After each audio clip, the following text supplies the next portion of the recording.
This is Beering Ain't Easy. Do you spend all week thinking about what new beer you'll try next? Then yeah, this podcast is for you. Come join us while we try new beers, share our ratings, debate craft beer culture, and in the process, throw a few jabs at ourselves. So crack one if you got one, and turn it up.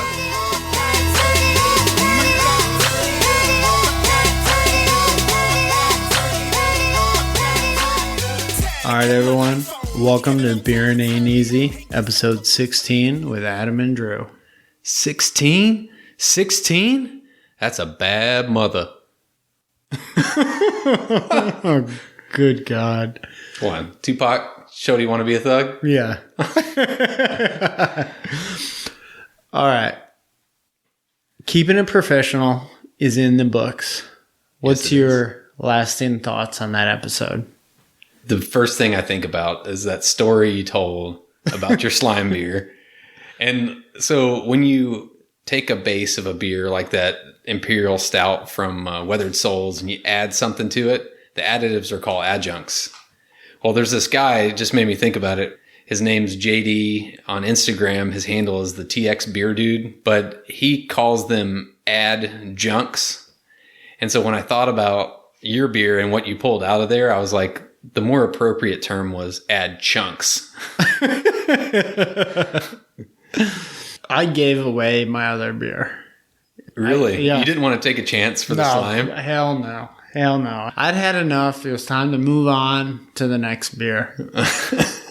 Like the other question I had, like that's just been burning in my mind since last week, is you told a story about somebody that was on a video call that accidentally turned on his video in his whitey tighties. Is that gentleman still employed with the company? I don't know if he's still employed, but I don't think you can fire someone for being in your whitey tighties on a Zoom or a WebEx call. I feel like if you can't get fired for that, then what the hell can you get fired for?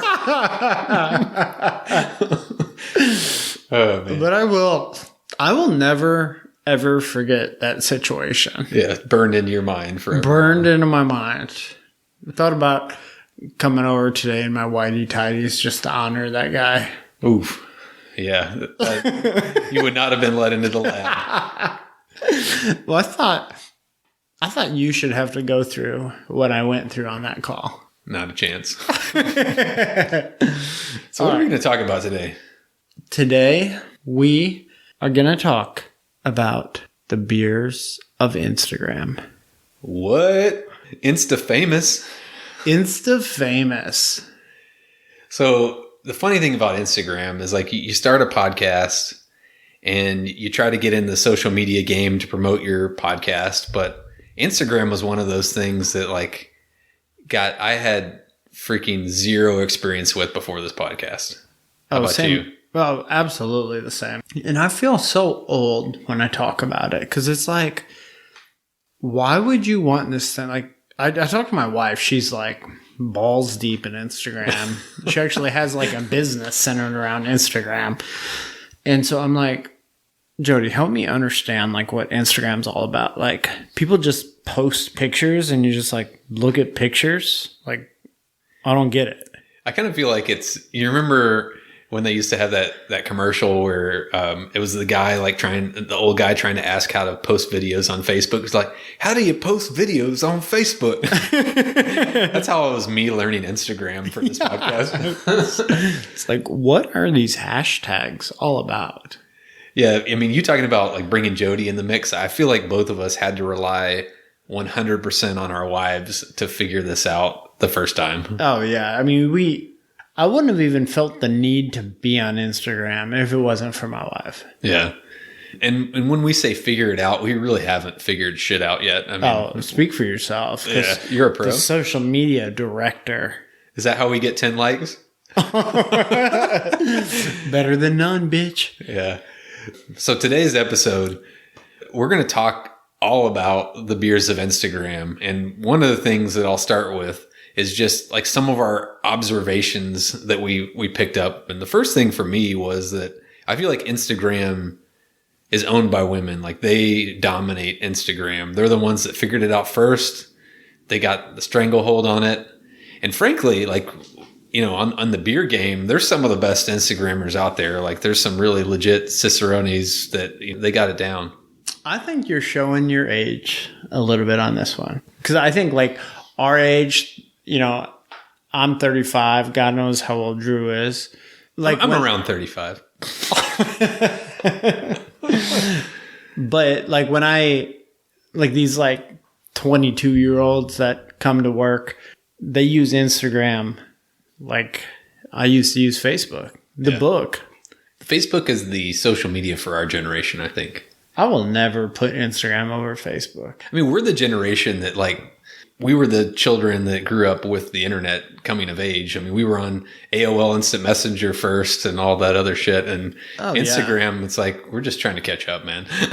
I mean, like, if you think about, like, when we got into Facebook, it was on the computer. It wasn't on the phone. Yeah, and it was only for college students at the time. And you felt so exclusive because certain colleges were left out. And you're like, yeah, you suckers. That was a little before my time.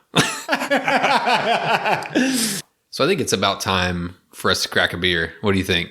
I think it is. So before I crack it, I got to tell y'all what we got on deck today. So, Urban South Brewery, not the Urban South we've featured so far.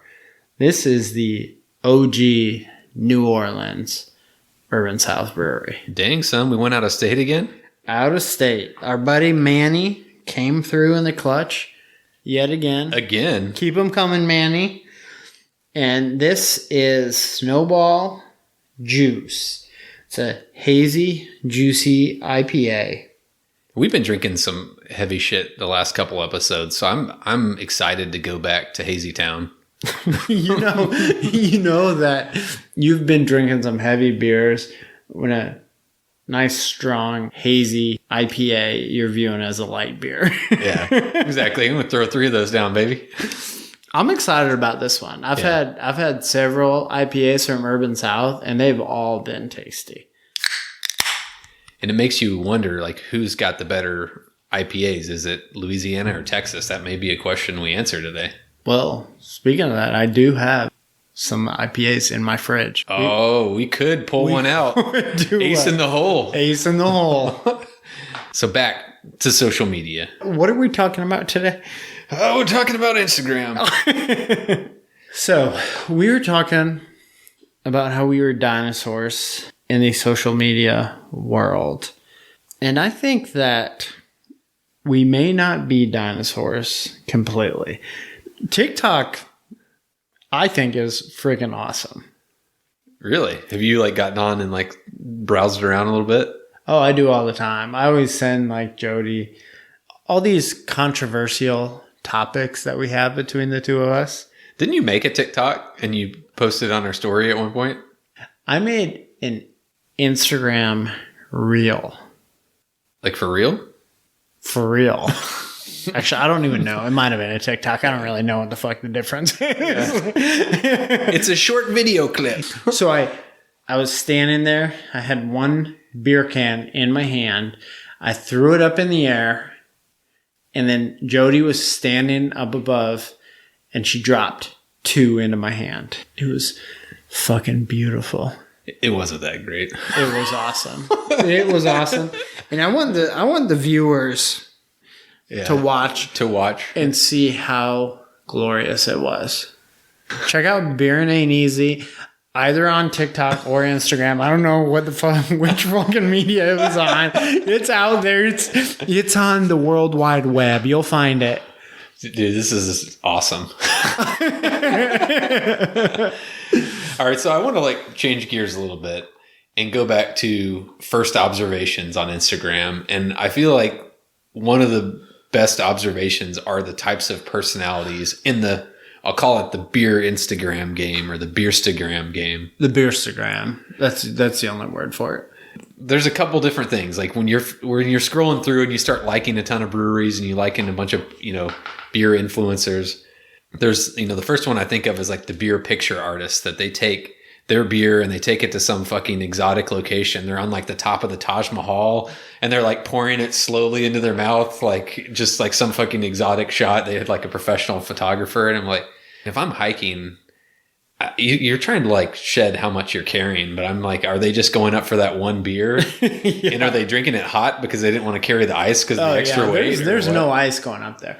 So there is one brewery that has the fucking coolest beer pictures. Yeah. No Label Brewery out of Katy, Texas. Have you ever I've seen noticed? those. Yeah, they're pretty awesome.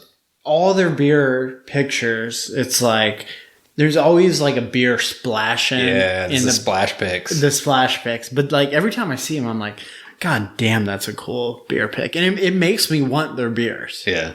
Most of what I get out of Instagram is I see these beer pics, regardless of what I say about these personality types. It makes me want to drink more beer. Oh, I know. It wins every time. So when I scroll through Instagram, all that I see is beer pics. It's like there's nothing but pictures of beer.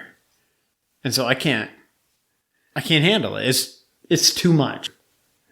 So some of the other personalities, the other ones, some people are legit cicerones on Instagram and they've got legit beer ratings, but there's also the amateur beer raters out there. And like they describe the most simple of beers in the most complex and interesting way.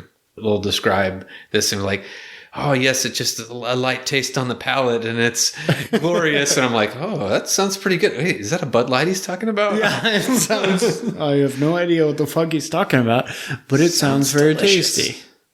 So the one that like the big elephant in the room on Instagram. Yeah, it's there. I mean, like we've been saving the best for last here is like the best Instagram personality has got to be the beer hot chick influencer. We're not talking about the ones that truly love and drink beer. We're talking about the ones that are posted up with like a mountain of beer around them that obviously was sent to them to promote. They may or may not have opened it or not, but it's like, they're like, oh yeah, I just got out of the shower and they're in full glamour shots mode. They're all over the place. Like when I look at my feed, there are so many like allegedly drinking these like 500 calorie stout bombs.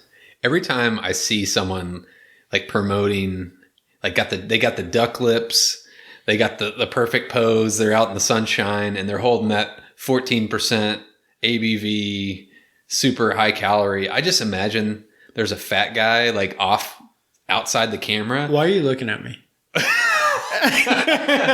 You're the closest fat guy around. But I just imagine them like taking that one sip and then they pass it to that guy and he's like, yeah, let's hit that beer. I mean, that's got to be what's going on. Because you cannot drink, with the exception of you. The normal person cannot drink that many bombs like that and maintain a physique. Man, it's funny. And the thing is, though, is like we can talk trash all we want, but they've got the absolute most likes. Oh, well, it's almost not fair. Like we can't compete with that. It's like old guys with beer or the hot chick with the beer. Which one are you going to pick? Yeah. Or the beer pick with nothing.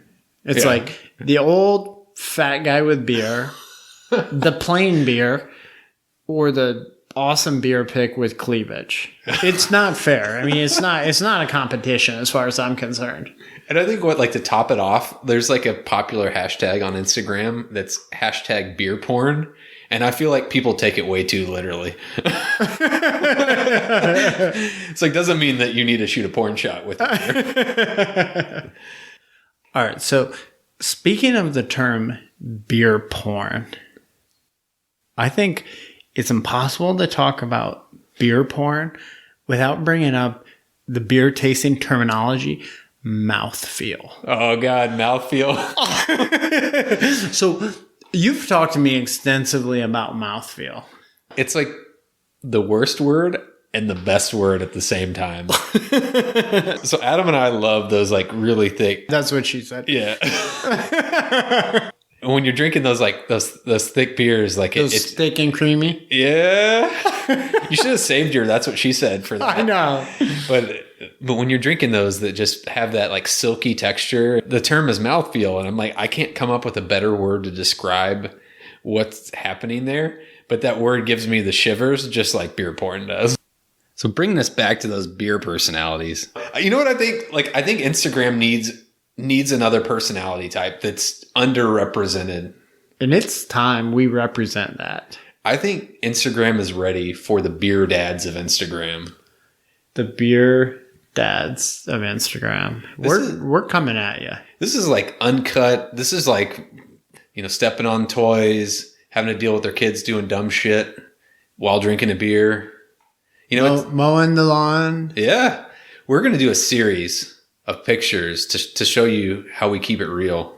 Some beer dad cleavage shots? I hope so. It's kind of like, hey, I'm feeling cute. Thought I'd crack a beer and show you some man cleavage. See if the audience has a preference of fat dad man cleavage. I think we just sealed our fate. I think we should actually make our own hashtag that's the beer dads of Instagram.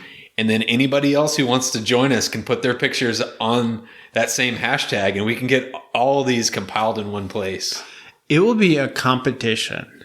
It will be a beer dads of Instagram competition. Hell yeah. I love that. Let's do it. All right. At this point, I think everyone's getting sick of listening to our bullshit. Let's bring on those ratings.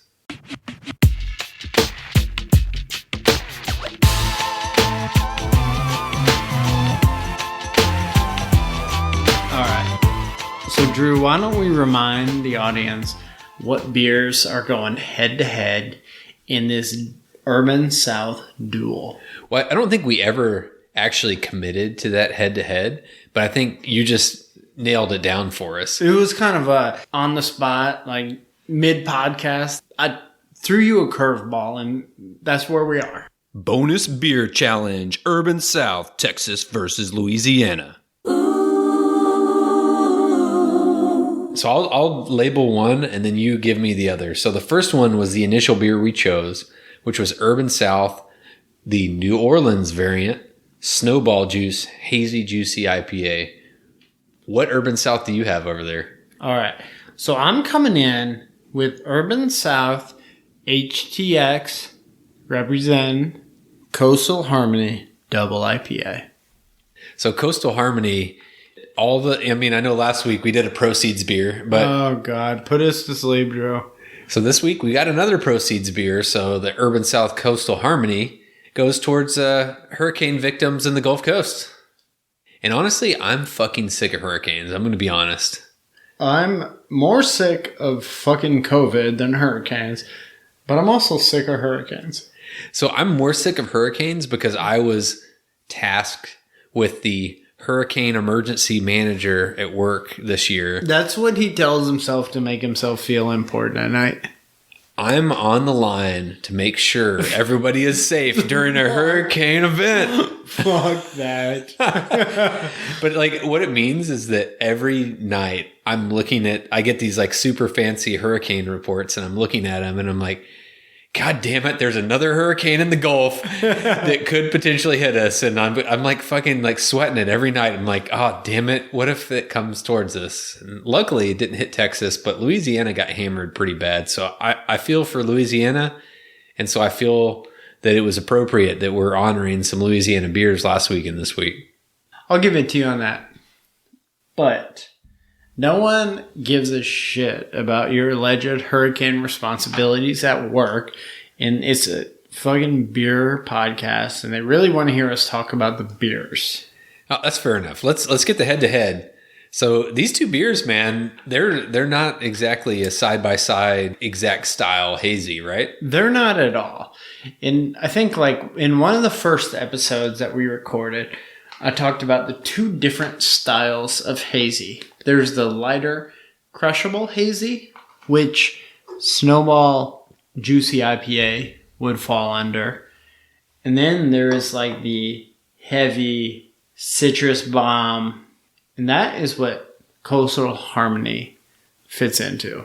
And if you were listening closely in episode 1, you'd find out that both of us are all about that thick Coastal Harmony style beer. Oh, man. Okay, so let me start off with an appearance comparison. Do it. So, Snowball Juice is your lighter, little more transparent IPA. You can still kind of see through it. Where Coastal Harmony, if I stuck my finger a 1/4 inch away from the edge of the glass, you would not be able to see anything. It's dense. It's dense. You talk about visuals, and I'll talk about smell. So when I smell the Snowball juice, I think it's an appropriate name because there is a whole lot of fruit in the smell on this thing. It reminds me of the juice you would put in an icy or a snow cone. And so I get a lot of like pineapple, grapefruit. When you smell the Coastal Harmony on the other side, that's a Citra bomb. It just smells like thick citrus is what I get. On the Snowball, I get a little bit of floral, a lot of tropical. Let's talk about mouthfeel. Dang, son. You got to bring that mouthfeel up.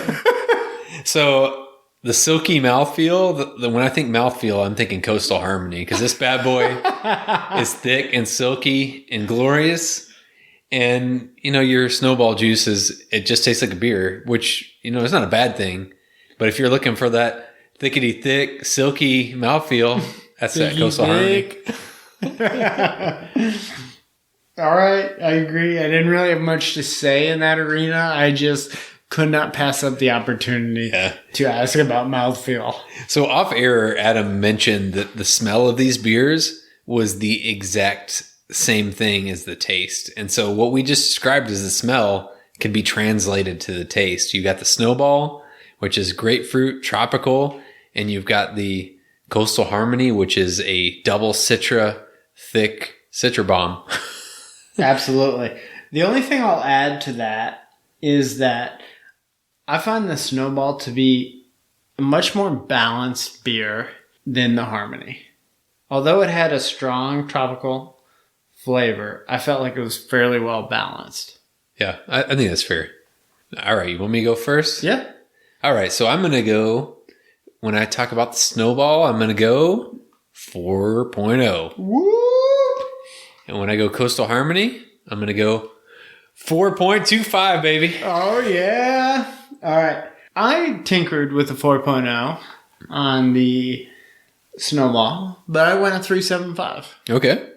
If I had a 3.875, that's probably where I would have landed, but I have not paid the untapped premium to get that. You're not untapped privileged. So I landed at 3.75. And Coastal Harmony, what's your prediction on where I landed? I think you landed at 4.25. Damn it. This type of IPA, it starts at a 4.25 for me. Yeah. I really enjoyed it. We've talked a lot about this offline, but Urban South and HTX, it's rivaling our favorite hazy IPA maker, which is Spindle Tap. And they make a similar type of hazy, and it just hits the spot. It's just like that perfect type of beer. It's inevitable that we are going to have to do a future episode of a hazy battle off Spindle Tap versus Urban South HTX. Well, it's been fun. You've heard about the beer dads of Instagram. Oh, yeah. And you've heard about Texas beating Louisiana in the Urban South Challenge. See y'all next time. This has been a Beering Ain't Easy production at the Sesh Co-working Podcast Studio in Houston, Texas. Follow us on Facebook or Instagram. And if you want to see what we're drinking, our untapped handles are Beering Ain't Easy Adam and Beering Ain't Easy Drew.